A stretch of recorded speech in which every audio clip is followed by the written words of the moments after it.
انا اعطیناک الکوثر فصل لربک وانحر ان شانئک هو الابتر۔ اے نبی ہم نے آپ کو خیر کثیر عطا کیا۔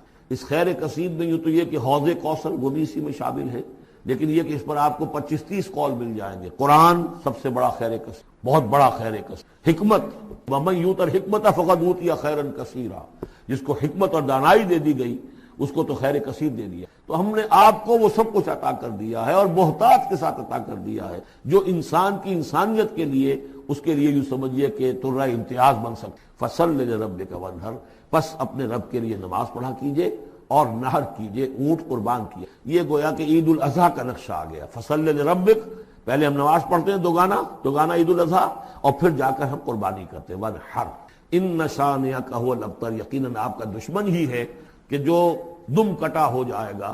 اس کا پس منظر یہ ہے کہ جب حضور کے ایک صاحبزادے بچپنی میں فوت ہو گئے تو کچھ جو کفار تھے مکے کے، انہوں نے بڑی خوشیاں منائی کہ ایک ہی بیٹا تھا، باقی تو ان کی بیٹیاں ہیں۔ آپ کو معلوم ہے کہ 4 بیٹیاں تھیں حضور کی صلی اللہ علیہ وسلم، لیکن یہ کہ بیٹا جو تھا وہ ایک ہی تھا، وہ اللہ نے اٹھا لیا۔ تو بڑے خوشیاں منائی گئیں کہ یہ تو اب دم کٹا جیسے ہوتا ہے، جس کا کوئی پیچھے نام نہ رہ جائے۔ بیٹیوں سے تو نام چلتا نہیں، نام تو چلتا ہے بیٹوں سے، تو اب ان کا تو کوئی تذکرہ ہی نہیں رہے گا۔ کوئی بات نہیں، جب تک یہ ہیں آگے کوئی نام لینے والا نہیں۔ تو فرمایا کہ نہیں، ان کو تو کروڑوں بیٹے اللہ عطا کرے گا، کروڑوں اربوں بیٹے عطا کرے گا۔ ہاں اے نبی، آپ کا دشمن ضرور ہے کہ جس کا نام لیوا کوئی پابندی، اس کے قوانین، قواعد و ضوابط کا پورا لحاظ رکھتے ہوئے یہ ہے فصل لربک، اپنے رب کے لیے نماز پڑھیے، وانحر، اور اونٹ جو ہے نحر کیجئے، اللہ کی راہ میں قربانی کرتے رہیے۔ اس دونوں الفاظ کو جوڑ کر ایک نتیجہ نکالا ہے بعض حضرات نے کہ اس سے مراد خاص طور پر بقرعید کی نماز اور اس کے بعد جو نحر کیا جاتا ہے، آ کر قربانی دی جاتی ہے، تو یہ اس سے مراد ہے۔ لیکن یہ بھی میں سمجھتا ہوں کہ صرف ایک ذوقی سی بات ہے، ورنہ جو پس منظر ہے بالکل ابتدائی زمانے کی یہ صورتیں ہیں۔ اس وقت نہ بقرعید تھی، البتہ یہ چیزیں موجود تھیں، نماز آپ کو دے دی گئی اسی وقت، اور ظاہر بات ہے کہ جب تک آپ مکے میں رہے یقیناً آپ ہر سال حج کرتے رہے۔ کیسے ممکن ہے کہ آپ حج نہ کرتے؟ جب اسی کعبے کا طواف کر رہے تھے جس میں 360 بت تھے، وہیں کھڑے ہو کر نماز پڑھتے تھے اور سجدہ کرتے تھے جہاں دائیں بائیں بت رکھے تھے، تو حج کے معاملے میں تو ایسی کوئی شے تھی بھی نہیں۔ مینا میں جانا ہے، عرفات میں جانا ہے، مزدلفہ میں، یا جو بھی ان کا باقی رہ گیا تھا، تو ہر سال آپ حج بھی کرتے ہوں گے، اور یقیناً بہت سے اونٹ آپ قربان بھی کرتے ہوں گے۔ آپ نے حجۃ الوداع میں 100 اونٹ نحر کیے، جن میں سے 63 اپنے دستے مبارک سے نحر فرمایا، اور بقیہ 37 حضرت علی نے آپ کی طرف سے کی، 100 اونٹ۔ تو اس سے اندازہ کیجئے کہ جو ابتدائی دور ہے، یہ صورتیں جب نازل ہو رہی، اس وقت تو حضور کی جو ہے مالی حالت بھی بہت اچھی تھی۔ حضرت خدیجہ متمول ترین خاتون عرب کی، وہ آپ کے حوالہ عقد میں تھی، اس اعتبار سے یقیناً اس وقت بھی آپ نحر کرتے ہوں گے۔ اور نحر، جیسا کہ میں بیان کر چکا ہوں، اس دور میں غریبوں کو کھانا کھلانا، گوشت کا بانٹ دینا، وہ یہ در حقیقت ان کے ہاں سخاوت کا سب سے بڑا مظہر تھا۔ فصل لربک وانحر، تو اے نبی آپ کو شکرانے میں وہ سارا خیر کثیر جو آپ کو عطا ہوا ہے، اسی لیے دیکھیے وہ نماز تہجد جب آپ پڑھتے تھے اور اتنی طویل رکعتیں پڑھتے تھے کہ آپ کے پاؤں متورم ہو جاتے تھے، تو لوگوں نے کہا حضور آپ اپنے اوپر اتنا تشدد کیوں کر رہے ہیں؟ آپ کے تو اول تو کوئی گناہ ہے نہیں، کوئی آپ کے مقام کے اعتبار سے اگر کسی شے کو کہا جائے کہ کوئی فروگزاشت ہے تو اللہ تعالیٰ اس کی بھی معافی کا اعلان کر چکا، تو پھر آپ کیوں مشقت جھیلتے ہیں؟ تو جواب آپ کا کیا تھا؟ افلا اکون عبدا شکورا، تو کیا میں اپنے رب کا ایک شکر گزار بندہ نہ بنوں؟ میری یہ نماز شکرانے کی نماز ہے، میں اپنے رب کا شکر ادا کر رہا ہوں، اس نے جو مجھے خیر کثیر عطا فرمایا۔ اب جس درجے کا وہ خیر کثیر ہے اسی درجے کا شکر مجھے اپنی امکانی حد تک ادا کرنا ہے۔ تو فصل لربک وانحر یہاں شکرانے کے طور پر ہے، انا اعطیناک الکوثر فصل لربک وانحر ان شانئک هو الابتر، یقیناً جو آپ کا دشمن ہے وہی ابتر ہے۔ اس ابتر کے لفظ کی مجھے وضاحت کرنی ہوگی۔ شنا، شین، نون اور حمزہ آتا دشمنی کے لیے۔ ولا یجرمنکم شنآن قوم علی الا تعدلوا اعدلوا هو اقرب للتقوی، کسی دشمنی کسی قوم کی تمہیں آمادہ نہ کر دے کہ تم عدل سے راستہ جو ہے اپنا بدل لو اور دستکش ہو جاؤ، عدل پر رہو، چاہے تمہارا دشمن ہے اس کے ساتھ بھی انصاف کرو۔ تو یہ شانی یہ ہے اس کے معنی دشمن، ان شانیہ کا ہو الابتر، یقیناً آپ کا دشمن ہی ابتر ہے۔ ابتر کے معنی کیا ہے؟ با تا را کا مادہ آتا ہے بطر، کسی شے سے کٹ جانا۔ خاص طور پر ایک درخت ہے، اس کی شاخ کٹ گئی، علیحدہ ہو گئی، شاخ بریدہ، ظاہر بات ہے اب اس کے لیے زندگی نہیں ہے۔ جب تک درخت سے جڑی ہوئی تھی اس کے لیے تر و تازگی تھی، وہ بڑھے گی، اس پر پھل بھی آتا اگر وہ آم کا درخت تھا۔ اب جب کٹ گئی تو اب وہ سوکھے گی، ختم ہو جائے گی، اس کے لیے کوئی تر و تازگی نہیں ہے، اس کا کوئی شاندار مستقبل نہیں ہے۔ تو یہ کسی شے سے کٹ جانا، اسی معنی میں قوم سے کٹ جانا، علیحدہ ہو جانا، تنہا رہ جانا، لا تجعلنی فردن، مجھے اکیلا نہ بنا دے۔ تو یہ جو آتا ہے کہ میں اکیلا نہ رہ جاؤں، اس کے لیے بھی یہ لفظ آتا ہے۔ اور پھر جس کا ذکر یا جس کا سلسلہ منقطع ہو جائے، جس کے ہاں اولاد نہ ہو، اب نام اس کا کہاں رہے گا، ختم ہو جائے گا، اولاد نہیں ہے، وہ بھی ابتر ہے، گویا کہ اس کا ذکر باقی رکھنے والا کوئی نہیں رہا، اس کا نام نہیں رہے گا دنیا میں، اس لیے کہ اولاد نہیں، خاص طور پر اولاد نرینہ۔ اسی طریقے سے جس جانور کی، جس چوپائے کی دم کٹی ہوئی ہے اسے ابتر کہتے تھے، دم کٹا، اس لیے کہ یہاں بھی کوئی شے کٹی ہوئی ہے اس کے جسم سے۔ تو یہ مختلف الفاظ ہیں، یہ معنی ہے اس لفظ کے ابتر کے۔ اب اس کو نوٹ کیجئے، حضور کو ابتر کہا قریش نے، کن کن معنی میں کہا اس کی تفصیل میں ابھی آپ سے سنا رہا ہوں، اور اس کا جواب دیا جا رہا ہے کہ یہ آپ کو ابتر کہہ رہے اے نبی، در حقیقت یہ ابتر ہوں گے، بلکہ یہ ابتر ہیں، ان شانئک هو الابتر۔ حضور کو ابتر کس کس معنی میں کہا ہے؟ بالکل اوائل میں جبکہ حضور صلی اللہ علیہ وسلم نے اپنا پیغام شروع کیا ہے تو لوگوں نے کہا بطرا محمد منا، یہ ابن جریر کی روایت ہے، محمد ہم سے کٹ گئے، ہمارا اپنا ایک طریقہ تھا، ہماری تہذیب، ہمارا تمدن، ہماری روایات، ہمارا مذہب، ہمارے عقائد، اب محمد ہم سے کٹ گئے تو اس کا مطلب یہ ہے کہ یہ شاخ سوکھ جائے گی۔ یہ اگر جمعیت کے ساتھ رہتے، پوری اپنی قوم کے ساتھ رہتے تو ان کے لیے بھی شاندار مستقبل تھا، اب ان کا مستقبل بہت تاریک ہے۔ یہ بالکل ایسی بات ہے جیسے واصل بن عطا، یہ شاگردوں میں سے تھا حضرت حسن بصری رحمۃ اللہ علیہ کے، وہ تابعین میں سے ہیں، ان کا شاگرد اور بڑا ذہین شاگرد، لیکن اس نے مسئلہ تقدیر پر، جبر و قدر پر بحثیں شروع کی، تو جب اس طرح کی باتیں اس نے کہیں کہ جو اہل سنت کے شایان شان نہیں، تو پھر حضرت حسن بصری نے اسے اپنے درس سے نکال دیا اور کہا کہ اعتزل عنا، یہ ہم سے علیحدہ ہو گیا، اب اس کا راستہ علیحدہ ہے، اس کا ہم سے کوئی تعلق نہیں۔ اسی اعتزل عنا سے اعتزال کا مذہب بنا ہے، اور معتزلہ کہلاتے علیحدہ ہو جانے والے لوگ۔ تو اسی طریقے سے قوم کا پہلا ریئیکشن یہ تھا حضور صلی اللہ علیہ وسلم کے بارے میں کہ بطرا محمد منا، محمد ہم سے کٹ گیا صلی اللہ علیہ وسلم۔ اسی طریقے سے ایک مرتبہ قریش کی بڑی کوئی چوپال کے اندر ان کی بڑی مجلس تھی، اور کعب بن اشرف جو ہے وہ آیا ہوا تھا یہودی مدینہ منورہ سے، اس وقت تک تو یثرب تھا، ابھی کہاں مدینہ منورہ، اس وقت تک تو یثرب ایک بستی تھی، اس کا نام یثرب، وہ تو حضور ہجرت فرما کر گئے تو پھر وہ مدینۃ النبی اور المدینۃ المنورہ بنا ہے۔ تو وہاں لوگوں نے کہا، حضور کا ذکر کیا، اس نے پوچھا ہوگا کہ سنا ہے آپ کے ہاں کوئی ہے جس نے نبوت کا دعویٰ کیا ہے، تو الفاظ نقل کیے ہیں بزار نے حضرت ابن عباس رضی اللہ تعالی عنہما سے، الا تری الی ھذا الصبی المنبتر، دیکھتے نہیں ذرا تم، الا تری، یہ وہی ارایت الذی، یہ ان کے ہاں تعجب کی بات ہوتی تھی، ذرا دیکھو تو، تعجب بھی تحقیر بھی، یہ ہمارا ایک بچہ ہے۔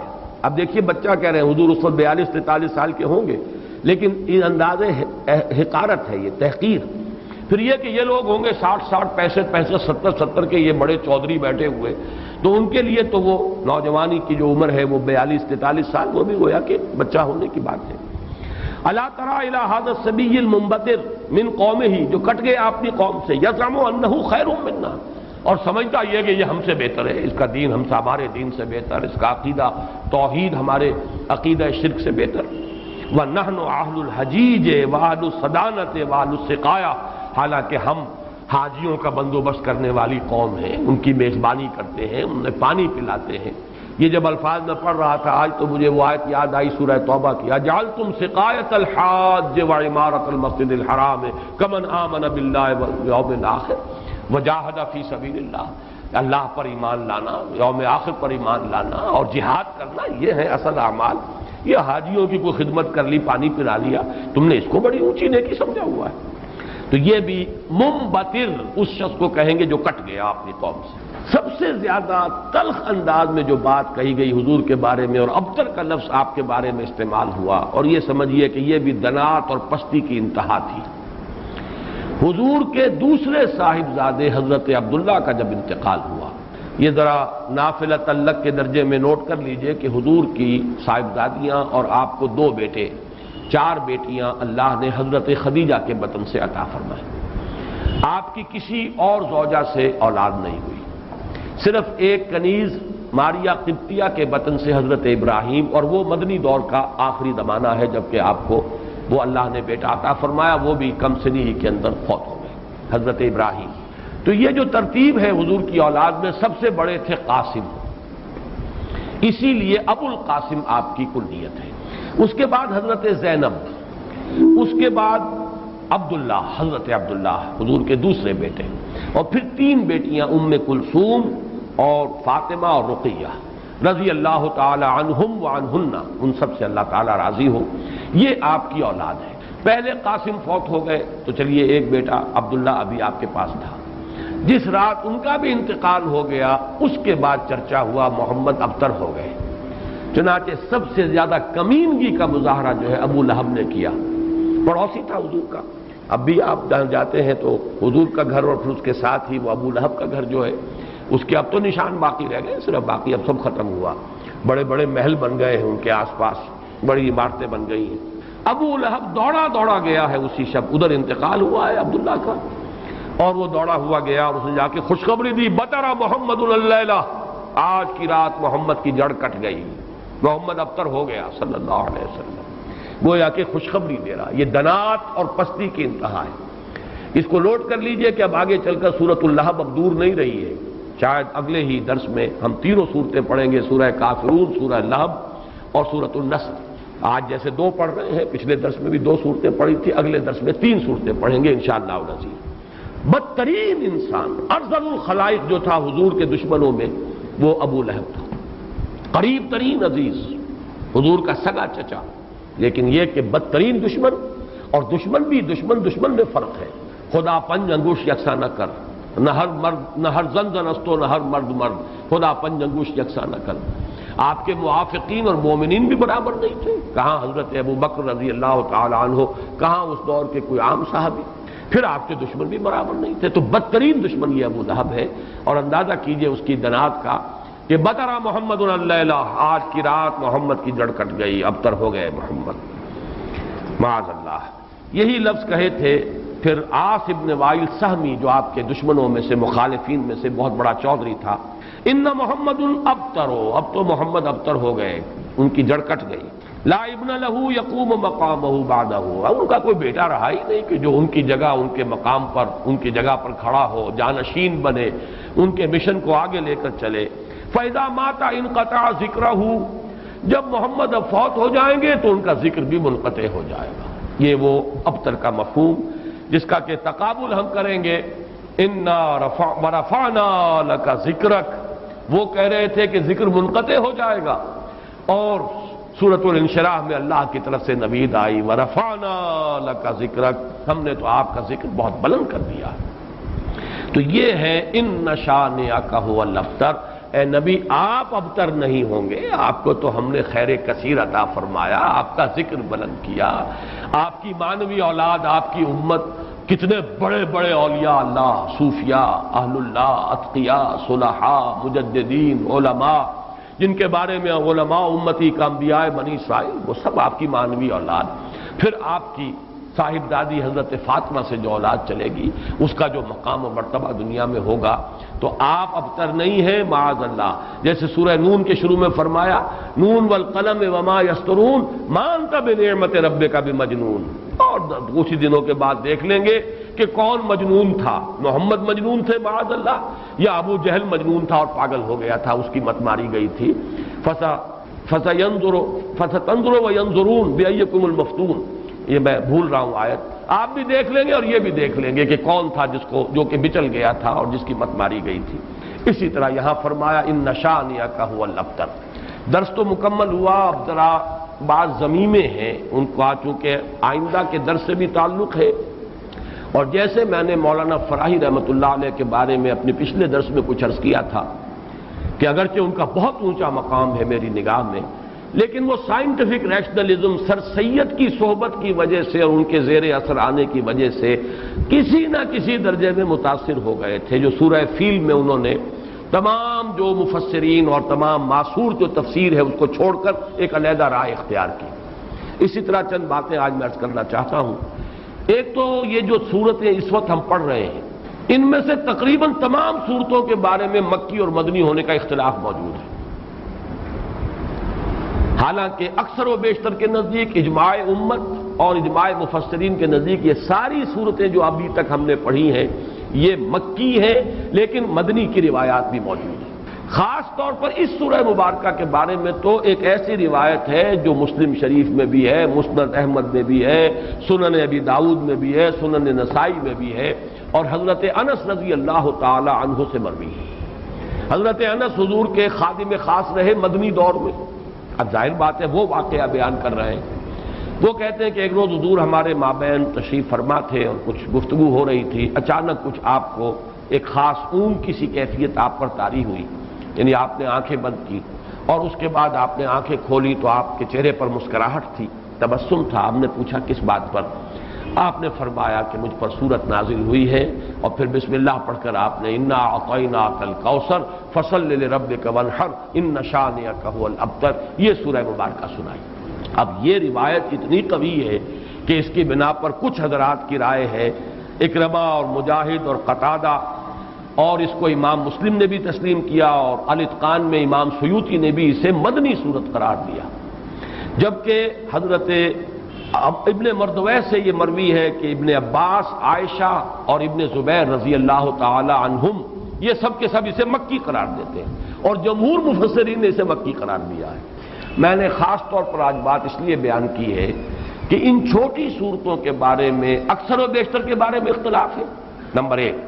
نمبر دو یہ کہ اصل میں اس میں جو تعویل ہو جاتی ہے، اور بہت سی صورتوں کے بارے میں کہا گیا یہ 2 دفعہ نازل ہوئی، سورہ اخلاص مکے میں بھی نازل ہوئی، مدینے میں بھی نازل ہوئی، فلاں سورت مکے میں بھی نازل ہوئی، مدینے میں بھی نازل ہوئی۔ یہ دو دفعہ کے نزول کا مطلب کیا ہے؟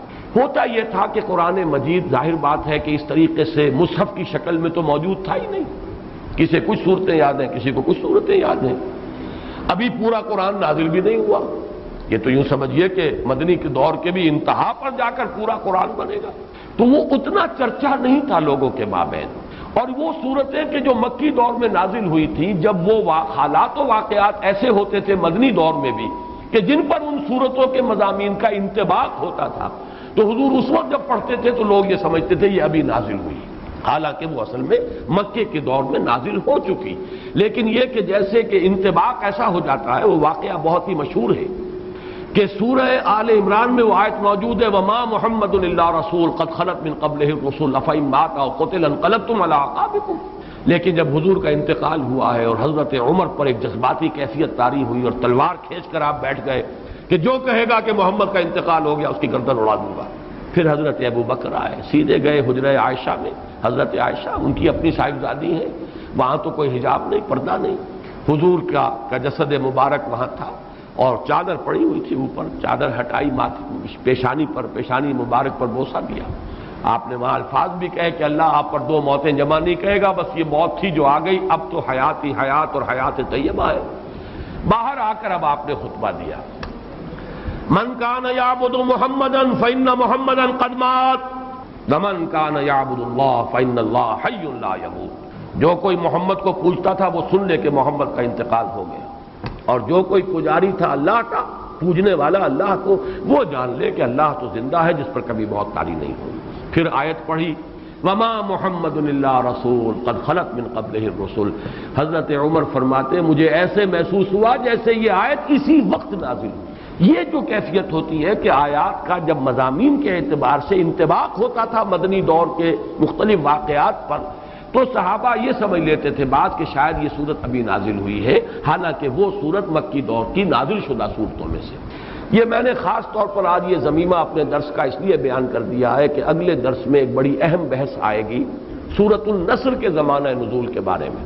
میری رائے چونکہ اس کے بارے میں نے کافی غور و خوض کیا ہے اور جس رائے پر میرا دل ٹھکا ہے وہ عام جو تفاسیر میں رائے ہے اس سے مختلف ہے، اس لیے میں نے یہ پورا مضمون آج تمہیداً بیان کر دیا کہ خود اس سورہ مبارکہ کے بارے میں مسند احمد ابن حنبل، صحیح مسلم اور سنن ابی داؤد اور سنن نسائی کی روایت کے برعکس جمہور مفسرین نے، ان کے نزدیک اس روایت کی روح سے یہ مدنی ہے لیکن جمہور مفسرین نے اس کو مکی قرار دیا، تو گویا کہ اس میں رائے قائم کرنے کا موقع ہے، امکان ہے، اور انسان جو ہے مضمون کی دلالت کے اعتبار سے مضمون کیا ہے صورت کا کوئی نہ کوئی رائے قائم کر سکتا ہے۔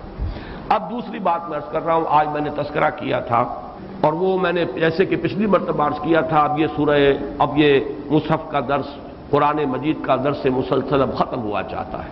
میں سمجھتا ہوں کہ 2 نہیں تو میکسیمم 3 نشستوں میں ہم پہنچ جائیں گے اختتام تک مصحف کے۔ تو چند باتیں میں اپنے اس درس میں ریکارڈ کرا رہا ہوں تاکہ کچھ پتہ نہیں دوبارہ پھر یہ کہیں درس جو ہے شروع ہو تو زندگی میں کتنی مہلت ملے، کہاں تک میں پہنچ پاؤں۔ تو چند باتیں جو ہیں وہ افادہ عام کے لیے میں چاہتا ہوں کہ ابھی وہ نوٹ ہو جائیں، رجسٹرڈ ہو جائیں اور وہ ریکارڈ ہو جائیں۔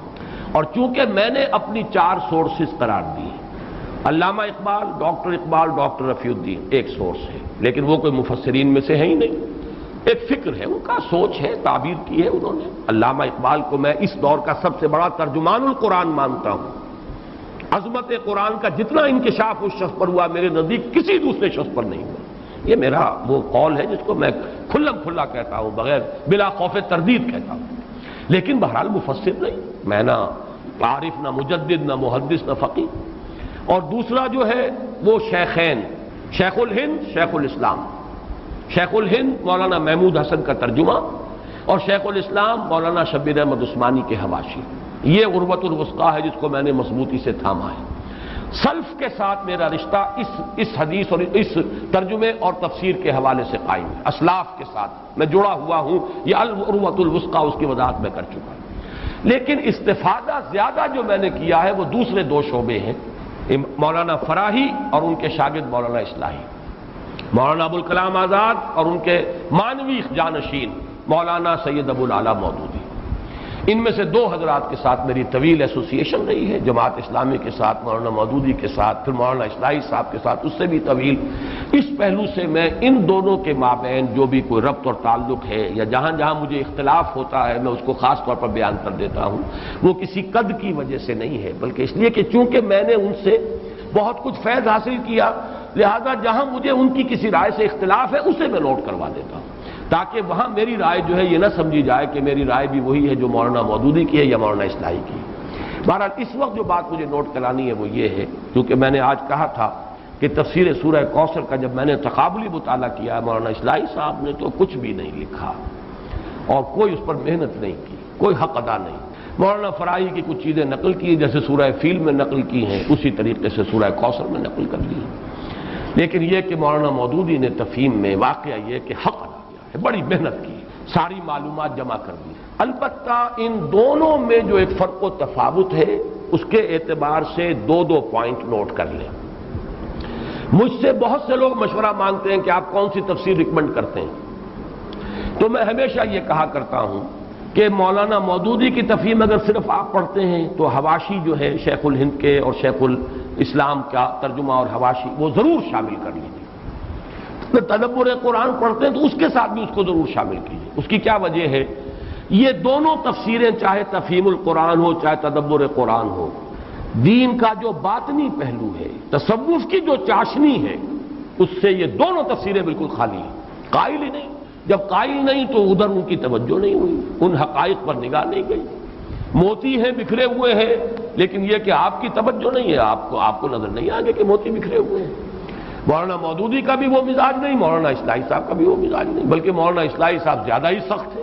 اس اعتبار سے ان دونوں کی تفسیروں کے اندر یہ پہلو جو ہے، ایک پہلو بہت ہی یوں سمجھیے کہ یعنی نظر انداز ہو گیا ہے، اس پہلو سے وہاں بڑی کمی ہے۔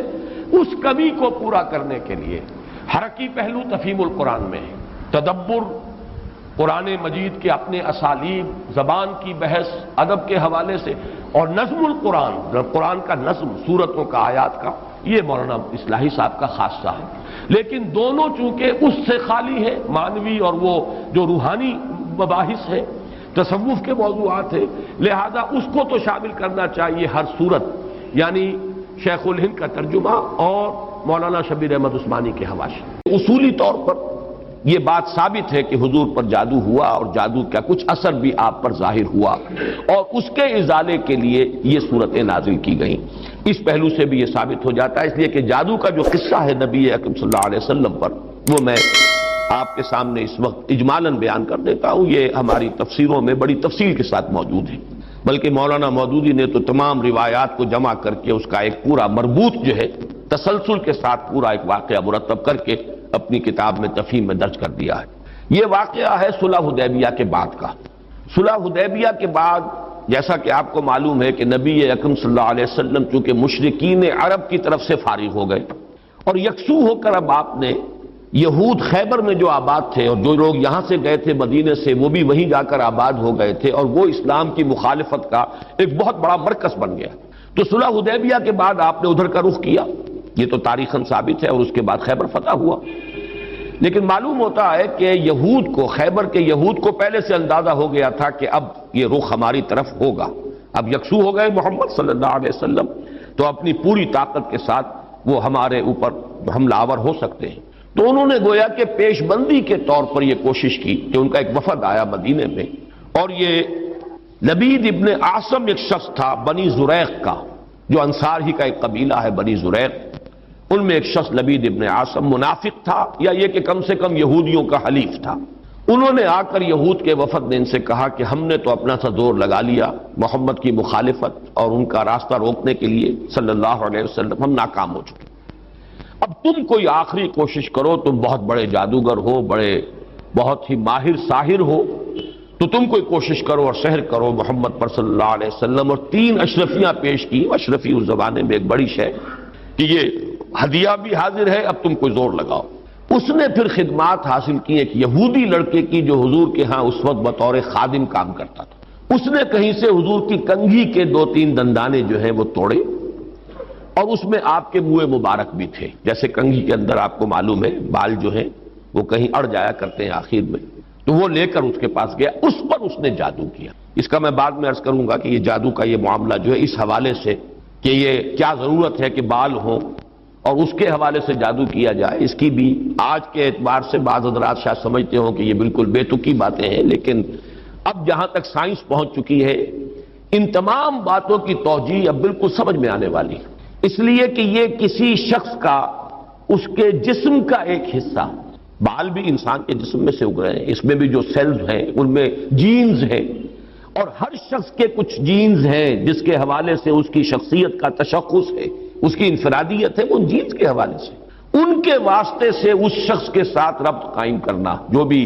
قوتیں ہیں، یا وہ جنات کے ذریعے سے، ارواح خبیثہ جنہیں ہم کہیں گے ان کے ذریعے سے، یا کوئی اور شکلیں ہو سکتی ہیں، ریڈیشن مختلف قسم کے، آج تو سائنس جو ہے جہاں تک پہنچ چکی ہے، وہ ریڈیشنز کی کتنی قسمیں ہیں، اور کہاں کہاں سے وہ ریڈیشنز پہنچتی ہیں اور کیسے کیسے اثر انداز ہوتی ہیں، یہاں تک کہ بالکل ابتدائی دور جو ہے، عہد اول جسے بگ بینگ کہا جاتا ہے آج کل، اس وقت کی ریڈیشنز بھی آج تک آپ خلا کے اندر جو ہے وہ تلاش کرتے ہیں اور وہ مل جاتی ہیں۔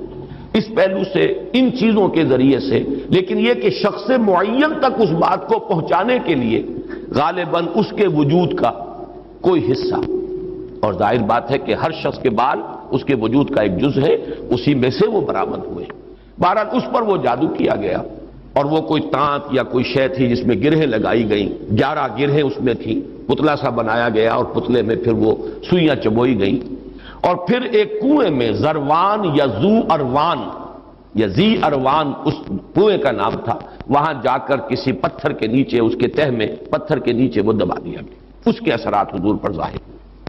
یہ ہے وہ کہ واقعہ، اور اس کے بعد اس میں فرق تفصیل سے کہ کتنا عرصہ ہوا، کیا کیا اثرات ظاہر ہوئے۔ ایک بات جو ہے تیقن کے ساتھ ثابت ہے کہ حضور کی کچھ کیفیت ایسی ہو گئی تھی جیسے جسم کچھ جکڑا سا گیا ہو، بند سا گیا ہو، ایک نشاط کی کیفیت ہوتی ہے، طبیعت کھلی ہوئی، اور ایک جیسے کہ طبیعت کے اندر کچھ بندش سی ہے، اور کچھ ایسی کیفیت کہ کوئی کام آپ نے نہیں کیا ہوتا تھا لیکن آپ نے سمجھ لیا کہ میں یہ کام کر چکا ہوں، اس طرح کا کچھ نسیان کی کیفیت بھی آپ پر کچھ عرصے کے لیے طاری رہی۔ اس حیثیت میں، اس حالت میں آپ نے کسی سے تذکرہ تو نہیں کیا اور نہ ہی اس کا کوئی چرچا ہوا، لیکن آپ جیسے کوئی اندر ہی اندر سے گھلتے سے جا رہے تھے اس جادو کے زیر اثر۔ اس کے بعد ایک رات ایسا ہوا، اب یہ حضور نے خواب میں دیکھا، یا جسے ما بین النوم والیقظہ کہا جائے گا، خواب اور بیداری کی درمیانی کیفیت، نیند اور بیداری کے درمیان کا معاملہ۔ اس میں آپ نے یہ دیکھا کہ دو انسان آئے، دو فرشتے انسانی شکل میں، ایک آپ کے سرانے بیٹھ گیا، ایک پائیں پہ بیٹھ گیا، اور ان کا مکالمہ ہوا۔ اس مکالمے کے ذریعے سے گویا کہ اللہ تعالیٰ نے حضور پر یہ ساری حقیقت بیان کر دی۔ انہیں کیا ہوا ہے، یہ بیمار ہیں، بیماری کیا ہے، ان پر جادو کیا گیا ہے، جادو کس نے کیا ہے، لبید بن عاصم نے کیا، کس شے میں کیا ہے، وہ ساری تفصیل، کہاں ہے وہ، وہاں دبا ہوا ہے۔ یہ حضور صلی اللہ علیہ وسلم کو جب یہ چیز بتا دی گئی تو اگلے دن پھر آپ نے صبح حضرت عائشہ سے بھی بتایا کہ یہ واقعہ اس طرح مجھے ہوا، اور میری جو تکلیف تھی اس کا مجھے اللہ تعالیٰ کی طرف سے علاج بتا دیا گیا۔ پھر آپ حضرت علی رضی اللہ تعالیٰ عنہ کو اور غالباً حضرت طلحہ کو، ان کو آپ نے بھیجا، کچھ اور لوگ بھی ساتھ ہو گئے، بنو زریق کے بھی کچھ لوگ ساتھ ہوئے، اور جا کر اس کنویں میں سے پھر وہ چھے نکال لی گئی، اور حضور صلی اللہ علیہ وسلم بھی وہیں پر پہنچ گئے۔ پھر یہی 11 آیات، 11 گرہیں تھی جو اس میں لگی ہوئی تھی، اور آپ نے ہر گرہ پر ایک ایک آیت پڑھ کر ایک گرہ کو کھولا ہے، اور آپ کی طبیعت ایسے ہو گئی جیسے کہ وہ جو بندش سی ہو گئی تھی، جیسے کچھ جکڑ بند ہو اور اس کے بعد ایک دم جو ہے کھل جائے، کیفیت جو ہے اس سے نجات مل جائے، نشاط کی طبیعت کیفیت پیدا ہو جائے، یہ ہو گیا۔ یہ واقعہ ہے کہ جو حضرت عائشہ رضی اللہ تعالی عنہا سے، حضرت زید ابن ارقم سے رضی اللہ تعالی عنہ، حضرت عبداللہ ابن عباس سے رضی اللہ تعالی عنہما، اجمال کے ساتھ، اختصار کے ساتھ تو صحیح بخاری، صحیح مسلم اور مسند احمد اور تمام کتابیں جو ہیں ان کے اندر یہ واقعہ موجود ہے۔ البتہ یہ کہ صحیحین میں جو روایت ہے وہ بہت اجمالی ہے، جبکہ یہ تفاصیل جو ہیں زیادہ، اور جنہیں زیادہ ان تفاصیل کی سے شوق ہو اور کوئی دلچسپی ہو تو وہ مولانا مودودی صاحب کی تفہیم میں دیکھ لیں، اس میں یہ کہ زیادہ تفاصیل ہے، لیکن یہ تفاصیل صحیحین کی روایت میں نہیں، اس میں اصولاً بات ثابت ہے کہ حضور پر سحر ہوا اور سحر کے یہ اثرات ہوئے، اور اس کے بعد اس طریقے سے وہ سحر جو ہے اس کے اثرات ظاہر کیے گئے۔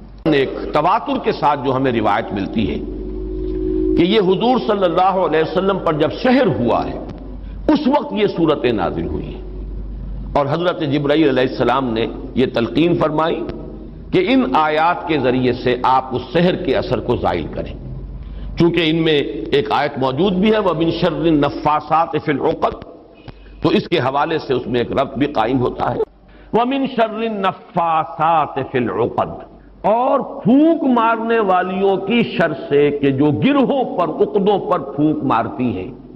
یہ ہے وہ جادو اور ٹونے کا معاملہ، جادو، ٹونا، ٹوٹکا۔ اس میں نفاسات کیوں آیا؟ جادوگر تو مرد بھی ہوتے ہیں، عورتیں بھی ہوتی ہیں، اس کے بارے میں مختلف تعبیرات کی گئی ہیں، چونکہ ان کے نفوس کی یہ شرارت ہے لہذا نفس کی طرف نسبت دیتے ہوئے اسے مؤنث بنایا گیا، یا چونکہ ان کی جماعتیں ہیں، ان کے گروہ ہیں، لہذا ایک جماعت کے لیے لفظ مؤنث کہا جاتا ہے عربی زبان میں، تو شاید اس کے اعتبار سے نفاسات کہا گیا۔ ایک رائے یہ بھی ہے کہ عاصم ابن لبید کی بہنیں اور بیٹیاں خاص طور پر ماہر تھیں، اور جو جادو اس نے کیا حضور صلی اللہ علیہ وسلم پر اس میں وہ بھی شامل تھی، اس لیے شاید یہ نفاسات کا لفظ آیا ہے۔ بہرحال اس پر ہمارے تمام مفسرین کا اجماع ہے کہ اس سے مراد ہے جادو کے لیے، ٹونے کے لیے، ٹوٹکے کے لیے کچھ پھونک پھونک کر گرہوں پر پھونکے مارنا اور گرہ لگانا۔ عقد یہ جمع ہے عقدے کی، عقدہ کہتے ہیں گرہ، تو عقدہ جمع اس کی عقد، گرہوں پر پھونکے مارنے والیوں کے شر سے رب الفلق کی پناہ میں میں آتا ہوں۔ جادو برحق ہے، کلمات کی تاثیر ثابت ہے، ہر کلمہ، کلمہ خیر ہو، کلمہ شر ہو، اس کی کوئی تاثیر ہے، اس کے کوئی نتائج ہے، اور اس کے نتائج نکلتے ہیں۔ جیسے کہ جسمانی کسی کو زخم لگایا جائے، جیسے حضور صلی اللہ علیہ وسلم کو بھی زخم لگا ہے غزوہ احد میں، خون کا فوارہ چھوٹا، زیادہ خون بہ گیا تو غشی بھی طاری ہوئی، سب کچھ ہوا، دندان مبارک شہید ہوئے۔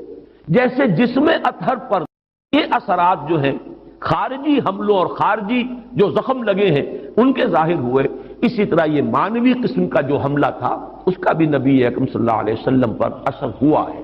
یہ صحیحین کی روایات سے ثابت ہے، اور میں یہ سمجھتا ہوں کہ اس سے انکار کرنا در حقیقت یہ اس دور کے بڑے فتنوں میں سے ایک فتنہ ہے۔ جو چیز اس طریقے سے ثابت ہو جائے اور اس میں کہ عقلی اعتبار سے خود قرآن سے ثابت ہے، اس لیے کہ حضرت موسیٰ علیہ السلام پر بھی جادوگروں کے جادو کا اثر ہوا، قرآن میں ثابت ہے۔ جب مقابلہ ہوا ہے، اور حضرت موسیٰ علیہ السلام کا معجزہ بھی یہی تھا نا کہ عصا ڈالتے تھے زمین میں، وہ اژدہا بن جاتا تھا، حیۃ تسعیٰ، سانپ ہے ہلنے والا چل رہا ہے، اور وہی کچھ انہوں نے کر کے دکھا دیا عارضی طور پر۔ جادوگر آئے، انہوں نے اپنی چھڑیاں اور اپنی رسیاں پھینکی اور وہ بھی نظر آئے، سب کو نظر آئے کہ جیسے سانپ ہے چل رہے، جیسے سب کو نظر آئی حضرت موسیٰ کو بھی نظر آئی۔ جیسے نظر بندی آپ کہتے ہیں، نظر بندی سب کی ہوئی تو حضرت موسیٰ کی بھی ہو گئی۔ عصمت انبیاء سے یہ کوئی شے بعید نہیں ہے، معلوم ہوا کہ قرآن سے ثبوت مل رہا ہے۔ اور جیسے حضرت موسیٰ علیہ السلام کے بارے میں تو یہاں تک ہے فَأَوْجَسَ فِي نَفْسِهِ خِیفَةً موسیٰ، ایک خوف پیدا ہوا اندر، اور خوف جو ہے بالکل سمجھ میں آتا ہے، معقول بات ہے، منطقی بات ہے کہ فوراً یہ اثر ہوا ہوگا کہ یہ تو وہی کچھ انہوں نے کر کے دکھا دیا جو اللہ تعالیٰ نے مجھے عطا فرمایا تھا معجزہ۔ دیکھنے والوں کو تو وہی کچھ نظر آ گیا، فرق کیا ہوا؟ ڈگری کا فرق رہ جائے گا شاید، لیکن یہ کہ جب اللہ تعالیٰ نے فرمایا ہے موسیٰ لا تخف انک انت الاعلی، گھبراؤ نہیں، تم ہی جیتو گے، تم ہی سربلند رہو گے، گھبراؤ نہیں، خوف محسوس نہ کرو، ذرا جو تمہارے ہاتھ میں اسے ڈالو تو صحیح، الق ما فی یدک الق عصاک، پھینکو۔ اور اب اس اژدہا نے جو حضرت موسیٰ کے عصا سے بنا ہڑپ کر لیا ان تمام سانپوں کو جو نظر آ رہے تھے، تو معلوم ہوا کہ یہ جادو تھا، اور یہ جادو نہیں کوئی اور شے ہے۔ اور یہ بھی میں نے بارہا عرض کیا ہے کہ یہ بات، یہ حقیقت بھی منکشف انہی پر ہوئی جو جادوگر تھے۔ دوسرے والوں کو تو دیکھنے کو یہی پتا چلا ہوگا یہ بڑا جادوگر، یہ چھوٹے جادوگر، اور کیا، بڑا جادوگر غالب آ گیا، چھوٹے جادوگر جو ہے نا ہار گئے۔ بڑے جادوگر کا نے جو جادو پیدا کیا اس نے ہڑپ کر لیا چھوٹے جادوگروں کے جادو کو، تو زیادہ سے زیادہ ان کے ذہن میں تو یہی بات آئے گی، لیکن جادوگر جانتے تھے یہ شے کچھ اور ہے، یہ جادو نہیں ہے، اس لیے کہ ہر ماہر فن اپنے فن کی لیمیٹیشنز کو جانتا ہے۔ تو حضور صلی اللہ علیہ وسلم پر بھی یہ ہوا ہے، باقی مختلف لوگوں نے مختلف طریقے سے اس کی نفی کی ہے، مذاق اڑایا ہے، اس پر یہ کہہ دیا کہ اس سے تو پھر نبی کی عصمت جو ہے وہ ختم ہو گئی۔ لوگ جو کہتے تھے کہ یہ جادوگر ہیں، گویا کہ ان روایات اور ان احادیث کو ہم قبول کر لیں تو جادو کا اثر ہو جانا ثابت ہو گیا، حالانکہ اس میں بھی بڑا فرق ہے۔ وہ کہتے تھے جادوگر کس معنی میں کہ یہ خود جادو کر رہا ہے، یہاں یہ کہ جادو کا اثر آپ پر ہوا ہے، اور وہ بھی اثر اس درجے میں نہیں ہوا کہ جس سے آپ کی عصمت مجروح ہو جائے اور غیر معتبر ہو جائے، اس لیے کہ اس کا کسی اور کو تو پتہ ہی نہیں چلا، گھر والوں کو بھی اندازہ نہیں ہوا، صرف حضور نے اس کیفیت کو محسوس کیا ہے، اور وہ بھی صرف دنیاوی معاملات میں۔ کسی نماز کے بارے میں یہ نہیں آیا کہ حضور نے نہ پڑھی ہو اور آپ کو یہ گمان ہو گیا ہو کہ میں پڑھ چکا ہوں، نہیں، البتہ یہ کہ تعلق زن و شوق، میں اپنی فلاں اہلیہ کے ہاں ہو آیا ہوں لیکن آپ نہیں گئے، اس طرح کا کچھ معاملہ، انسانی معاملات، خالص بشری تقاضوں کے ضمن میں، بشری معمولات کے ضمن میں تو یہ اثر ہوا ہے کہ آپ نے کوئی کام نہیں کیا لیکن خیال یہ کیا کہ کر لیا ہے۔ باقی یہ کہ جو کار نبوت ہے یہ ہے محفوظیت، اللہ تعالیٰ نے اس جادو کے اثر سے بھی جو آپ کا فرض منصبی ہے، آپ کے نبوت و رسالت کے جو پہلو ہیں ان کو محفوظ رکھا ہے، اس زمانے میں بھی، اس دور میں بھی جبکہ آپ پر یہ جادو کا اثر تھا۔ بہرحال جادو برحق ہے، البتہ جادو کرنا کفر ہے، زہر میں تاثیر ہے، کسی کو زہر کھلانا یہ بہرحال جرم ہے، یہ قتل عمد ہے، زہر سے مارنا اس کی تو سزا ہو جائے گی۔ اس اعتبار سے نوٹ کر لیجئے وَمِن شَرِّ النَّفَّاثَاتِ فِي الْعُقَدِ، اور یہ بھی گویا کہ ایک شکل ہوئی من شر ما خلق۔ حضور صلی اللہ علیہ وسلم کچھ تلقین فرماتے تھے، اور خود آپ کا بھی ایک معمول تھا، اور یہ روایت بھی ثابت ہے بخاری سے اور مسلم سے کہ رات کے وقت آپ کا یہ معمول تھا کہ یہ دونوں صورتیں آپ پڑھتے تھے، اپنے ہاتھوں پر پھونکتے تھے، اور پھر اپنا ہاتھ، اپنا دست مبارک اپنے پورے جسم پر جہاں جہاں تک بھی ہاتھ پہنچ سکتے تھے آپ پھیر لیتے تھے۔ یہ رات کو سوتے ہوئے آپ کا معمول تھا، یہاں تک کہ مرض وفات میں جب آپ پر نقاہت بہت زیادہ طاری ہو گئی تو ایسا بھی ہوتا رہا ہے کہ حضور صلی اللہ علیہ وسلم کے ہاتھ حضرت عائشہ نے اٹھائے، حضور نے اس پر پڑھا، پھونکا، اور پھر حضرت عائشہ نے حضور کے ہاتھ جو ہیں آپ کے جسم کے اوپر پھیر دیے، بلکہ ایسا بھی ہوا کہ خود حضرت عائشہ رضی اللہ تعالی عنہا نے اپنے ہاتھوں سے یہی عمل جو ہے جاری رکھا ہے۔ تو یہ بھی اصل میں نبی اکرم صلی اللہ علیہ وسلم کا جو ایک خاص تعلق ان دو صورتوں کے ساتھ ہے، اس لیے کہ روایات سے یہ معلوم ہوتا ہے کہ ان کے نزول سے پہلے قرآن مجید میں بھی مختلف جگہوں پر جو ہے وہ استعاذے کا حکم موجود ہے، تو حضور سے بھی بہت سی دعائیں منقول ہیں جن میں آپ استعاذہ کرتے تھے، پناہ طلب کرتے تھے مختلف چیزوں سے. اعوذ باللہ، اللہم انی اعوذ بک من العجز والکسل ومن البخل والشح، مختلف جو ہے حضور سے روایات ثابت ہیں. ونعوذ باللہ من شرور انفسنا ومن سیئات اعمالنا، اب یہ تمام چیزیں جو حضور سے ثابت ہیں. لیکن جب یہ صورتیں نازل ہو گئی تو اس کے بعد حضور صلی اللہ علیہ وسلم نے گویا کہ تعوذ جو ہے اپنا اس کو خاص کر لیا ان دو صورتوں کے ساتھ. اللہ تعالیٰ نے جو انسان پیدا کیے ہیں ان کے مزاج مختلف ہیں. ان میں کچھ لوگ ہوتے ہیں جو قوی ہوتے ہیں ارادے کے، جو فیصلہ کر لیا ڈر. کچھ لوگوں میں وہ قوت ارادی اتنی مضبوط وہ ادھر ادھر سوچتے رہے. کچھ لوگ جسمانی طور پر بہت توانا ہوتے ہیں، کچھ لوگ جسمانی طور پر پیدائشی طور پر کمزور. تو اگر کوئی قوت ارادی کمزور رکھنے والا شخص ہے، وہ بھی تو اللہ کی تخلیق ہے، اللہ کا بندہ ہے، خطاؤں کا ظہور ہو جاتا ہے، توبہ کرتا ہے، پھر کچھ عرصے کے بعد پھر خطا کا ظہور ہو جاتا ہے، پھر توبہ کرتا ہے.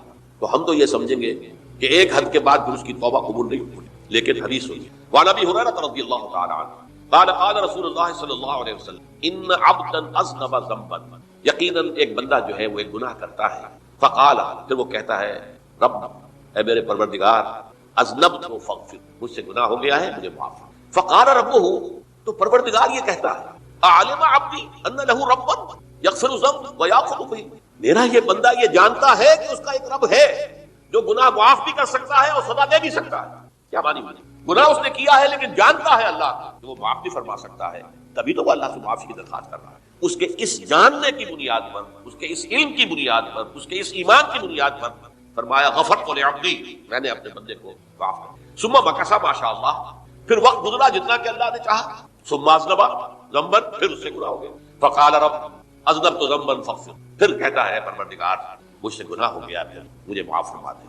فقال ربہ، اللہ فرماتا ہے عالم عبدی ان له ربا یغفر الذنب ویأخذ، میرا بندہ ہے نا جو جانتا ہے کہ اس کا ایک رب ہے، ایمان باللہ اس کے اندر ہے، نبی تو پکار رہا ہے، اور یہ بھی جانتا ہے کہ وہ گناہ معاف بھی کر سکتا ہے اور چاہے تو پکڑ بھی سکتا، سزا بھی دے سکتا. تو فرمایا، اللہ تعالیٰ فرماتے ہیں میں نے فرمایا میں نے معاف کر. ثم مکث ما شاء اللہ، پھر ایک عرصہ گزرا اس کے بعد. ثم اذنب ذنبا، پھر اس نے گناہ کیا. قال رب اذنبت ذنبا آخر، اس نے کہا پروردگار میں نے تو پھر ایک اور گناہ کر دیا، فاغفر لی، مجھے بخش دے. فقال اعلم عبدی ان له ربا یغفر الذنوب ویأخذ، میرا بندہ جانتا ہے نا کہ اس کا ایک رب ہے جسے وہ پکار رہا ہے، اور وہ جانتا ہے کہ اسے اختیار حاصل ہے کہ چاہے تو بخش دے اور چاہے تو پکڑ دے. اس کے اس علم اس ایمان کی بنیاد پر میں نے اسے معاف کر. ایک اور حدیث میں نے چونکہ اس گفتگو کے لیے ان احادیث کا تفحص کیا ہے، تو بہت ہیں حدیثیں، میں نے ان میں سے کچھ چنی ہے. ہمارے پاس واعظ ناصح وہ بھی کسی شخص کو روکتے رہے، برائیوں سے روکتے رہے نہیں رکتا، تو کہیں غصے میں آ کے اللہ تجھے کبھی معاف نہیں کرے. یہ کتنا بڑا جرم ہے، اس کا اندازہ کیجیے. تو میرے بندے کو میری رحمت سے مایوس کر رہے ہیں، کتنا بڑا جرم ہے، اس کا اندازہ کیجیے. یہ مسلم شریف کی روایت ہے عن جندب، حضرت جندب رضی اللہ تعالیٰ عنہ سے، ان رسول اللہ صلی اللہ علیہ وسلم حدث، کہ اللہ کے رسول صلی اللہ علیہ وسلم نے ایک واقعہ بیان کیا. ان رجلا قال، کہ ایک شخص نے یہ کہا واللہ لا یغفر اللہ لفلان، کہ خدا کی قسم اللہ تعالیٰ فلاں شخص کو کبھی معاف نہیں کرے. وان اللہ تعالیٰ قال، اس پر اللہ تعالیٰ نے یہ فرمایا منزل الذی تعالی علیہ، یہ کون ہے جو میرے اوپر حکومت کرنے والا آ گیا، جو میری طرف سے حکم لگا رہا کہ میں کبھی معاف نہیں کروں گا. منزل الذی، کون ہے وہ شخص، الذی تعالی علیہ انی لا اغفر لفلان، کہ میں فلاں شخص کو کبھی معاف نہیں کروں گا. قد غفرت لفلان، اس کو تو میں نے معاف کر دیا. واحبطت عملہ، اس شخص کے تمام اعمال میں نے ضائع کر میرے بندے کو مایوس کیا. یہ ہے جو توبہ کی دعوت دیتا ہوں، توبہ کے لیے لوگوں کو آمادہ کرتا ہوں، توبہ جو ہے اس کے لیے ترغیب دیتے ہیں. اللہ تعالیٰ معاف فرمانے والا. اب آخری حدیث سنا رہا ہوں، یہ تو بہت ہی عجیب حدیث ہے اور متفق علیہ، بخاری اور مسلم دونوں. حضرت ابو سعید الخدری رضی اللہ تعالی عنہ جو ہے اس کے راوی، حضور نے فرمایا کانا فی من کانا قبلکم رجل قتل 99 نفسا، تم سے پہلے جو امت تھی بنی اسرائیل ہوا کہ ان کا ذکر، اس میں ایک آدمی ایسا تھا جس نے 99 قتل کی. اب آپ اندازہ کیجئے کتنا بڑا گناہ کبیرہ ہے قتل. قرآن مجید میں آتا ہے فکانما قتل الناس جميعا، اگر ایک انسان کو بھی ناحق قتل کر دیا گیا تو یہ ایسی ہے گویا کہ اس نے پوری نوع انسانی کو قتل، اس نے 99 قتل کیا. فہل له من توبہ، پھر اس کے بعد یہ ہوا کہ اس کے اندر توبہ کا جذبہ پیدا ہوا. فسأل عن اعلم اہل الارض، تو اس نے پھر سوال کیا، لوگوں سے پوچھا کہ زمین میں رہنے والوں میں کون سب سے بڑا عالم ہے. فدل علی راہب، تو اسے بتایا گیا فلاں راہب فلاں جگہ پر ہے، وہ بہت نیک ہے، بڑا عالم ہے. فاتاہ، وہ اس کے پاس آیا. فقال انه قتل 99 نفسا فهل له من توبہ. انہوں نے کہا دیکھیے راہب صاحب میں نے 99 انسان قتل کیے، اب مجھے یہ بتائیے کہ میرے لیے توبہ کا کوئی امکان ہے؟ فقال لا. انہوں نے کہا نہیں. فقتله، اس نے اس کو بھی قتل کر دیا. فکمل به 100، اپنی سینچری مکمل کر لی، مطلب 99 کے بعد ایک کی کسر تھی، اس کو بھی قتل کیا، 100 پورے کر لیے. ثم سأل عن عالم اهل الارض، پھر اس نے پوچھا کوئی اور کوئی بڑے عالم انسان کو. فدل على رجل عالم، پھر اس کی رہنمائی کی گئی ایک بڑے عالم شخص کی طرف. فقال انه قتل 100 نفس، تو اس نے وہاں جا کر کہا کہ میں 100 انسان ہلاک کر چکا ہوں، قتل کر چکا ہوں. فهل له من توبہ، میرے لیے توبہ کا کوئی امکان ہے؟ فقال نعم. کیوں نہیں، 100 قتل کیے تب بھی کیا کیا، توبہ کا راستہ دروازہ کھلا ہوا. معلوم یغرر، جب تک کہ وہ گنگنو نہیں بج رہا اس وقت تک تمہارے توبہ کا دروازہ کھلا ہوا. پہلے افراد توبہ کریں اور صحیح توبہ کریں. صحیح توبہ کیا ہے؟ ہماری زندگیوں میں کوئی حرام شے ہے فوراً نکال دو. ہماری معاشرت اور اس معاشرے میں رہتے ہوئے جو قانون ہے جس کے ہم پابند ہیں، ہم کسی زانی کو رجم نہیں کر سکتے، ناممکن ہے. یہ تو قانون ہی بنے گا تب ہوگا. ہم کسی چور کا ہاتھ نہیں کاٹ سکتے، تو قانون بنے گا تو ہوگا. تو ہم جن چیزوں پر عمل نہیں کر سکتے قانوناً، ان کے علاوہ باقی پوری شریعت جس پر عمل کیا جا سکتا اس پر عمل پیرا. سود میں بند نہیں کر سکتا، بینکوں کو میں آگ نہیں لگا سکتا، اور بینکوں کو آگ لگا دیں گے تبھی سود تو ختم نہیں ہوگا. لیکن یہ تو کر سکتا ہوں کہ براہ راست سود میں ملوث نہ ہوں، سود پر قرضہ لے کر اپنا کاروبار نہ چمکاؤں نہ بڑھاؤں، سود پر قرضہ لے کر اپنے مکان نہ اونچا کروں. یہ تو کر سکتا ہوں. تو کم سے کم جو ڈائریکٹ کسی نے قانون نہیں بنایا کہ لازم ہے آپ پر کہ آپ سودی قرضہ لیں اور اپنی بلڈنگ عالیشان بنا لیں. یہ اگر کر رہے ہیں تو آپ بولیں گے آپ کے معاشرے میں کوئی قانون نہیں بنا کہ پردہ ختم، برقع حرام. مصر یہ ترکی میں تو کر دیا گیا برقع حرام. وہاں تو سر کو اوپر جو ہے ڈھانپنا جو ہے، اسکارف لینا بھی ممنوع. یہاں تو نہیں ہے. پھر یہاں جنہوں نے چھوڑا ہے مجرم خود ہے. یہاں تو اللہ کا شکر ہے کوئی ایسا مصطفیٰ کمال پیدا آج تک نہیں ہوا ہے کہ جس نے ان چیزوں کا حکم دیا. ہاں ترغیب ہے، ذرائع ابلاغ کے ذریعے سے، فحاشی ہے، اریانی ہے، لیکن چوز آپ خود کرتے ہیں. فیصلے کا اختیار آپ کا اپنا. تو جن چیزوں کے اندر بھی گناہ سے بچنے کا امکان ہے اس کو عملاً ترک کیا جائے. اور نمبر 2، عزم مصمم کر لیا جائے کہ اللہ اب بقیہ زندگی جتنی بھی ہے اس میں اپنی توانائیاں، اپنی قوتیں، اپنی صلاحیتیں سب کروں گا تیرے دین کی تبلیغ اور تیرے دین کے قائم کرنے کی جدوجہد. یہ سلطنت خدا داد پاکستان. اور اللہ ہے خاص ہے خاصان رسول، وقت دعا ہے امت میں تیری آنکھ یا جب وقت پر. میں اپنے احساسات جو ہیں آپ کے سامنے الفاظ میں بیان نہیں کر سکتا. یہ جب یروشلم کی تباہی ہوئی تھی جس کا میں نے ذکر کیا ہے، 6 لاکھ انسان قتل ہوئے تھے اور 6 لاکھ کو نبوکدنضر جو تھا وہ ہانک کر بھیڑوں بکریوں کی طرح بیبیلونیا لے گیا تھا. اس سے پہلے کتنے ہی نبی اہل کتاب تھے، وہ کہتے رہے تھے کہ ہوش کرو، توبہ کر لو. بلکہ ایک جگہ کے الفاظ یہ ہیں، درخت کی جڑ پر کلہاڑا رکھا جا چکا ہے، اب بھی ہوش میں آ جائے. ہوش میں دنیا پرستی، جو بھی ان کے نفس پرستی جو بھی ان کے اوپر مسلط ہو چکے، انہیں توبہ نہیں کی، تباہی اور بربادی ہوئی. آج ہماری نگاہوں کے سامنے عراق کے ساتھ کیا ہوا، بغیر اس کے کہ کوئی جرم ہو، بغیر اس کے. ہم تو بڑے بڑے جرم کر چکے ہیں. ان کی نگاہ نان پرولیفریشن ٹریٹی جو ہے اس کے خلاف ہمارا عمل جا رہا ہے پوری دنیا کے اندر. ان کا کہ ہم اس کو ایٹمی صلاحیت کو نہیں پھیل دیں. وہ ایک خاص وقت میں افغانستان میں انہیں ہماری ضرورت تھی اپنے اصل دشمن USSR اپنے مقابل کی طاقت کو ختم کرنے کے لیے. اس وقت انہوں نے اپنا منہ جو ہے پھیر لیا تھا، نہیں دیکھا تھا. اور ہمارے ہاں اللہ کی یہ رحمت آ گئی کہ ایٹمی صلاحیت بھی حاصل ہے. اور پوری دنیا میں شاہ عبداللہ نے کہا تھا، پرنس عبداللہ نے، کہ یہ آپ کا نہیں ہے. یہ جو نواز شریف صاحب سے جب اس کا ہم نے دھماکہ کیا، یہ بم آپ کا نہیں ہے، یہ پوری امت مسلم. کیسے یہ برداشت کر سکتے؟ یہودی اور یہودیوں کے اعلی کار عیسائی، خاص طور پر Protestants, west white Anglo Saxon Protestants. تو سمجھ لیجئے کہ پاکستان کی جڑوں پر تیشہ رکھا جائے. یہ میرے احساسات کی اس سے کم میں تعبیر ہو نہیں سکتی. لیکن اب بھی امکان ہے، اب بھی امکان ہے، اب بھی امکان ہے. توبہ کرو، توبہ کراؤ، مل جل کر طاقت بنو، کوشش کرو کہ یہاں اسلام کا نظام آ جائے. اور اس اسلام میں بھی دعا کرو اللہ تعالیٰ کہ اللہ ہمیں مہلت عطا فرما دے، ہمیں کچھ اور مہلت عطا فرما دے. اللہ ہمیں کچھ اور مہلت عطا فرما دے. بارک اللہ لی ولکم فی القرآن العظیم ونفعنی وإیاکم بالآیات. اسلامی معاشرے یا ریاست کا جو پہلا ستون ہے، رکن رکین، وہ تو سورہ حجرات کی پہلی آیت میں آ گیا. اللہ اور اس کے رسول کی اطاعت بلا چون و چرا. جہاں حکم خدابندی اور حکم رسول آ جائے رک جانا.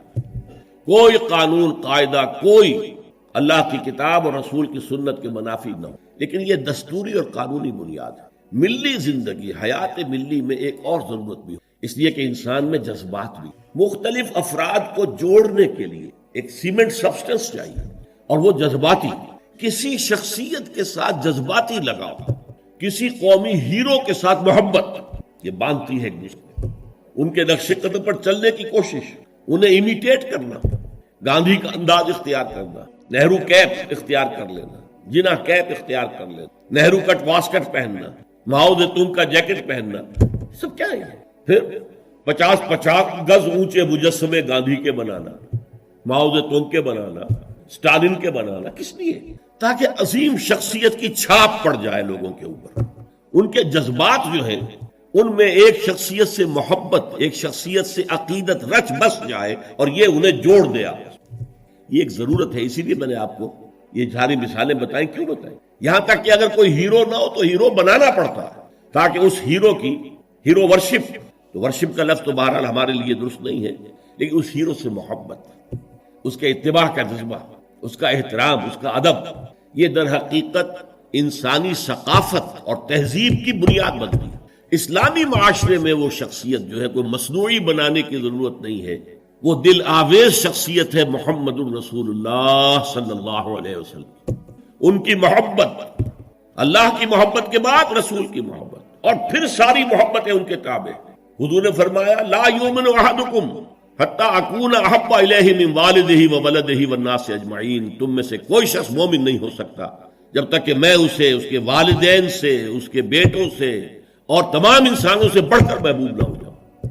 اور قرآن مجید میں آپ کو معلوم ہے آیت نمبر 24 سورہ توبہ کی، وہاں تو بہت زبردست دھمکی آئی ہے۔ قل ان کان آباؤکم وابناؤکم واخوانکم وازواجکم وعشیرتکم واموال اقترفتموها وتجارۃ تخشون کسادها ومساکن ترضونها احب الیکم من اللہ ورسولہ وجہاد فی سبیلہ فتربصوا حتی یاتی اللہ بامرہ واللہ لا یہدی القوم الفاسقین۔ اے نبی ان سے کہہ دیجئے دیکھو سن رکھو، اگر تمہیں اپنے باپ، اپنے بیٹے، اپنی بیویاں، اپنے رشتہ دار، اپنے بھائی، اور وہ مال جو تم نے بڑی محنت سے جمع کیے ہیں، اور وہ کاروبار جن میں کساد کا، مندے کا خوف رہتا ہے، اور وہ حویلیاں اور کوٹھیاں اور محل جو تم نے بنائے ہیں بہت محبوب ہیں، اگر یہ 8 چیزیں محبوب تر ہیں اللہ سے اور اس کے رسول سے اور اللہ کی راہ میں جہاد کرنے سے، تو جاؤ دفع ہو جاؤ، ادھر بیٹھو یہاں تک کہ اللہ اپنا فیصلہ سنا دے، اور اللہ ایسے ناہنجاروں کو ہدایت نہیں دیتے۔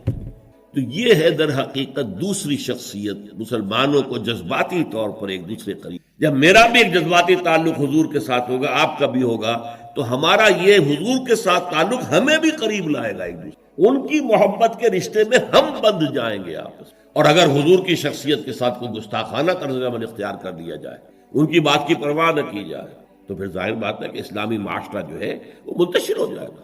چنانچہ ہم یہ دیکھتے ہیں کہ یہ جو اتنی بڑی امت ہے اور 1400 برس گزر چکے ہیں، اس میں جو ایک کلچرل ہوموجینٹی ہے، یکسانی ہے۔ آپ کو انڈونیشیا کا مسلمان ملے گا، وہی انداز اس کا، وہ داڑھی ہے اس کا وہی انداز، لباس ٹھیک ہے تہبند ہو کچھ ہو، لیکن وہ گھٹنوں سے اوپر ہوگا، محسوس ہوگا کہ کوئی ہے، کوئی شے ہے ان کے درمیان مشترک۔ نماز کے لیے کھڑے ہوں گے بیت اللہ کے گرد تو سب نماز پڑھیں گے اور کسی کی نماز ٹوٹے گی نہیں، کہیں زیادہ فرق یہ ہوگا، کوئی رفع یدین زیادہ کر رہا ہے، کوئی آمین بالجہر زور سے کہہ رہا ہے، بس صلی اللہ علیہ وسلم۔ باقی یہ کہ قیام ہے، اس کے بعد رکوع ہے، پھر قومہ ہے، پھر سجدہ ہے، پھر جلسہ ہے، پھر سجدہ ہے، پھر اس میں کچھ ترتیب میں فرق۔ یہ وہ چیز ہے جس نے اس امت کے اندر cultural homogeneity and cultural continuity پیدا کی ہے، نسل بعد نسل، نسل بعد نسل۔ ہم کسی اور ہیرو کو وہ مقام دینے کو تیار نہیں۔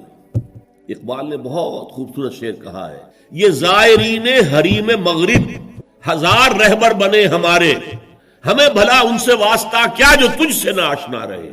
یہ جو ہمارے ہاں کوشش ہوئی قائد اعظم کو ہیرو بنا دیا جائے، محترمہ فاطمہ جناح کو آئیڈیل بنا دیا جائے، اس کی یہاں تک انتہا ہوئی ہے پاکستان میں۔ میرا طالب علمی کا دور ہے یہ کہ ایک صاحب نے لکھا تھا آج کی عورت کے لیے فاطمہ بنت محمد نمونہ نہیں ہے، نمونہ فاطمہ جناح ہے۔ انا للہ و انا الیہ نسبت خاک رابع عالم پاک، ان کا اپنا مقام ہے، انہوں نے قائد اعظم کی جیسے خدمت کی ہے، ساتھ دیا ہے ساری عمر، ہم ان کی قدر کریں گے۔ لیکن ہمارے لیے قابل اقتداء، قابل اتباع وہ فاطمہ بنت محمد ہے، عائشہ زوجہ رسول اللہ ہے صلی اللہ علیہ وسلم، ان کا اتباع ہے۔ ہیرو ہمارے وہ ہیں۔ یہ زائرین حریم مغرب جو مغرب کی تہذیب میں رنگے ہوئے لوگ ہیں، 1000 رہبر بنے ہمارے، ہمیں بھلا ان سے واسطہ کیا جو تجھ سے نہ آشنا رہے۔ ہمارے لیے تو در حقیقت ایک معیار ہوگا، محمد سے جو جتنا نزدیک ہمارے دلوں میں اتنی ہی اس کی قدر و قیمت ہوگی۔ محمد جو جس درجے میں متبع رسول ہے، اسی درجے میں ہمارے دلوں میں اس کے لیے احترام ہوگا، ادب ہوگا۔ محمد اب اس میں جو رکھنے پڑ رہے تھے، اصل میں اس کے تاریخی پس منظر کو سمجھ لیجئے یہ جو سورہ حجرات ہے یہ مصحف میں سورہ فتح کے فوراً بعد ہے۔ سورہ فتح سے در حقیقت عرب میں اسلام کی فتوحات کا دائرہ شروع ہو گیا۔ سورہ حدیبیہ کو بھی اللہ تعالیٰ نے فرمایا یہ بہت بڑی فتح ہے جو ہم نے تمہیں دی ہے، انا فتحنا لک فتحا مبینا۔ اگلے سال خیبر فتح ہو گیا جو سب سے بڑا گڑھ بن گیا تھا یہودیوں کا حجاز کے شمالی سرے پر۔ اگلے سال مکہ فتح ہو گیا، تو فتوحات کا دور شروع ہو چکا تھا۔ جب فتوحات کا دور شروع ہو گیا تو ظاہر بات ہے اب بہت سے لوگ یدخلون فی دین اللہ افواجا، چڑھتے سورج کو تو سبھی پجاری ہوتے ہیں۔ اب اسلام کا وہ دور جو تھا غریبی کا، اور اسلام جو ہے وہ کمزور تھا، ضعیف تھا، وہ دور ختم ہوا، تو وہ چڑھتے سورج کے پجاریوں کی بڑی تعداد اسلام میں داخل ہو گئی۔ لیکن ایک تو یہ ان کی دو تین چیزیں بڑی نمایاں تھیں۔ ایک تو وہ آ کر حضور پر احسان کرتے تھے، دیکھیے ہم بغیر لڑے بھڑے اسلام لے آئے ہیں، ہم تو ایمان لے آئے ہیں۔ نمبر دو اکھڑ تھے، جو مزاج عرب کا ہے اکھڑ، ادب اور احترام یہ ان کی لغت ہی میں نہیں تھی، بہت اکھڑ مزاج۔ قومن لدہ قرآن مجید نے کہا، جھگڑالو کو، بڑی اکھڑ قوم۔ لہذا وہ حضور کے اس مقام کو نہیں پہچان پا رہے تھے، بس مان لیا آپ اللہ کے رسول ہیں، ہم نے مان لیا جی بس، اور کیا۔ لہذا ان سے بعض ایسی حرکتیں سرزد ہو رہی تھیں کہ جو احترام رسول کے منافی، اور احترام رسول کے منافی حرکتیں ہوں گی تو ملت اور امت کے پارا پارا ہونے کا اندیشہ۔ سیمنٹ سبسٹنس جو ہے جو جوڑ رہا ہے انہیں، وہ ایک تو قانون ہے، اللہ اور اس کے رسول کے احکام، یہ قانونی اور دستوری بنیاد ہو، اور ایک ہے اللہ کے رسول سے محبت۔ ویسے تو محبت سب سے زیادہ اللہ سے ہونی چاہیے، لیکن ظاہر بات ہے کہ اللہ تو وراء الورا ثم وراء الورا ثم وراء الورا، اس کا تو کوئی تصور ہم کرتے ہی نہیں، کر سکتے ہی نہیں، کریں گے تو وہ شرک ہو جائے گا، کفر ہو جائے گا۔ جو بھی ذہن میں نقشہ جمائیں گے وہ اللہ تو نہیں ہے، کوئی اور شے ہے جو آپ نے بنا لی۔ می تراشر فکر ماں ہر دم خدا بندے دیگر، نیا سا نیا خدا بنا رہے ہیں۔ لیکن ایک محسوس طے کرے محسوس حضور کی شخصیت، دل آویز شخصیت، حضور میں رحمت، حضور کی شفقت، یہ تو لوگوں کے سامنے تھی۔ حضور کا اعلیٰ کردار، حضور کی پاک سیرت، یہ تو حضور کے سامنے تھی نا۔ لہذا اصل محبت کا مرکز جو ہے وہ ذات نبی بن جائے۔ از خدا، بہت پیارے الفاظ ہیں اقبال کے، اگرچہ ذرا سا اس میں تجاوز ہے۔ از خدا محبوب تر گردد نبی اللہ سے زیادہ محبوب ہو جاتا ہے۔ حالانکہ جب آپ اصولاً بیان کریں گے تو والذین آمنوا اشد حبا للہ، جو واقعی اہل ایمان ہیں وہ شدید ترین ہوتے ہیں اللہ کی محبت میں۔ اور جو سورہ توبہ کی آیت میں نے آپ کو سنائی، اس میں بھی پہلے محبت خداوندی کا ذکر ہے، پھر محبت رسول کا۔ کہ اگر یہ 8 چیزیں احب الیکم من اللہ ورسولہ وجہاد فی سبیلہ فتربصوا حتی یاتی اللہ بامرہ واللہ لا یہدی القوم الفاسقین، لیکن اللہ تک پہنچانے والا تو محمد ہے نا، ہمیں صلی اللہ کے پیغامات دینے والا ہمیں، وہ تو اللہ کا رسول ہے نا، محمد ہے صلی اللہ۔ پھر ہم جو خوگرے پے کرے محسوس تھی انسان کی نظر، وہ خوگرے پے کرے محسوس محمد تو ہمیں نظر آتے ہیں، اللہ کے بارے میں تو ہم کوئی تصور نہیں کر سکتے۔ محمد کا کیا کردار تھا صلی اللہ علیہ وسلم اپنی بیٹیوں کے ساتھ، کیسا سلوک تھا اپنی بیویوں کے ساتھ، آپ کیسا، کتنی بڑی مثال تھے سپہ سالاروں کے لیے، کتنی بڑی مثال تھے قاضی القضات لوگوں کے لیے، فیصلے کرتے تھے کہ نہیں، قاضی تھے کہ نہیں، کتنا بڑا اسوہ تھے ہیڈ آف دی اسٹیٹس کے لیے، آپ اس ریاست کے ہیڈ تھے۔ کون سی حیثیت ہے جس میں ہم دیکھیں کہ وہاں پانی کو برتا ہے اور شخصیت جو ہے اتنی عظمت والی یہاں نظر نہیں آ رہی، ہر پہلو سے عظیم ترین شخصیت، تو اس کی محبت اور اس کا اتباع کا جذبہ، اس کے لیے بھی نوٹ کر لیجئے، اللہ تعالیٰ پر بھی پہلے ہمارے لیے لازم ہے اس کی اطاعت اور دوسرے محبت۔ اللہ کی اطاعت اور محبت جمع کریں تو لفظ بنے گا عبادت، اللہ کی عبادت کرو۔ رسول کے لیے بھی اطاعت بھی اور محبت بھی، لیکن رسول کے لیے اطاعت اور محبت کو جمع کریں گے اتباع بنے گا، پیروی کرو۔ یعنی ایک تو ہے حضور نے حکم دیا، اس پر تو عمل کرنا ہی کرنا ہے، ورنہ تو ہم مسلمان ہی نہیں ہیں۔ ایک یہ ہے کہ ہم نے خود دیکھا حضور کیا کرتے ہیں، حضور چلتے کیسے ہیں، میں بھی ویسے ہی چلوں۔ حضور نے اپنے بٹن بند نہیں کیے تھے، میں بھی ساری عمر نہیں کروں گا۔ حضور فلاں سفر میں اس درخت کے نیچے سے ہو کر گزرے تھے، میں بھی ادھر سے ہو کے گزروں گا۔ اب یہ حضور کا حکم تو نہیں ہے نا، لیکن ایک جذبہ ہے، نقش قدم کی پیروی، اس کا نام اتباع ہے۔ تو جب اطاعت کے ساتھ محبت رسول کی شامل ہو جائے گی تو اس کا نام اتباع ہوگا۔ اللہ کا اتباع ہم نہیں کر سکتے، اللہ خالق ہے، مالک ہے، مدبر کائنات ہے، اس کی پیروی کیسے کریں گے؟ ہاں رسول کا اتباع جو ہے، قل ان کنتم تحبون اللہ فاتبعونی یحببکم اللہ، اے نبی سے کہہ دیجیے اگر تم اللہ سے محبت کرتے تو میرا اتباع کرو، اللہ تم سے محبت کرے گا۔ تو اللہ کے لیے اطاعت جمع محبت مساوی ہے عبادت کی، اور رسول کے لیے اطاعت جمع محبت مساوی ہے اتباع۔ ہاں، ایک پہلو ایسا ہے جس کے حوالے سے حضور کی عظمت ہماری سمجھ میں آئے گی۔ حضور ایک انسان کی حیثیت سے کیا تھا، ایک باپ کی حیثیت سے آپ کا کیا طرز عمل تھا، ذرا یاد کیجئے۔ جگر گوشہ رسول حضرت فاطمہ بطول رضی اللہ تعالیٰ عنہ وہ حاضر ہوتی، ابا جان دیکھیے چکی پیس پیس کر یہ گھٹے پڑ گئے میرے ہاتھ میں، یہ کنویں سے پانی لاتی ہوں، مشکیزیں کہ یہاں پر بدیاں پڑ گئی۔ حضور اب تو عام لوگوں پر بھی آسانیاں ہیں، لوگوں کے ہاں غلام آ گئے ہیں، کنیزیں آ گئی ہیں، مال و دولت آ گئی ہے، مجھے بھی کوئی غلام کنیز عطا ہو جائے۔ اور آپ کو معلوم ہے یہ لخت جگر نور چشم محمد کی سب سے پیاری بیٹی صلی اللہ علیہ وسلم، کوئی شک نہیں، فاطمہ کیا بیتی ہوگی حضور کے قلب پر، لیکن فرمایا کیا بیٹی یہ دنیا کی چیزیں ہماری لیے نہیں، میں تمہیں اس سے بہتر شے دیتا ہوں۔